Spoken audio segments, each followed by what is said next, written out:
కేంద్ర దర్యాప్తు సంస్థలను అడ్డం పెట్టుకుని మమతా బెనర్జీని వేధించడం కాదు. మమతా బెనర్జీ రాష్ట్ర అధికార యంత్రాంగాన్ని అడ్డం పెట్టుకుని కేంద్ర సంస్థల పనులు చేయకుండా అడ్డుకుంది.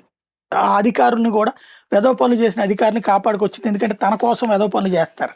ఇప్పుడు సీన్ మారింది, ప్రభుత్వం మారింది. దాంతో 1 by 1 సీన్లు మారుతున్నాయి. ఎవరైతే తప్పులు చేశారో వాళ్ళకి వెంటనే నోటీసులు వస్తున్నాయి. లేటెస్ట్గా చూసుకుంటే ఈడీ కోల్కతా డీసీపీ శంతను సిన్హా బిస్వాస్కి నోటీసులు జారీ చేసింది.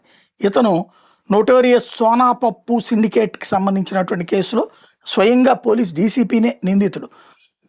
ఇంతకుముందు రైడ్స్ చేసినటువంటి సందర్భంలో ఇతని ఇంట్లో రైడ్స్ చేసినటువంటి సందర్భంలో పారిపోయాడు. చివరికి ఆ ఈడీ వాళ్ళని కేసులు పెట్టి లోపలేపించే ప్రయత్నం చేస్తే కోర్టు జోక్యంతో ఆగినటువంటి పరిస్థితి చూసాం.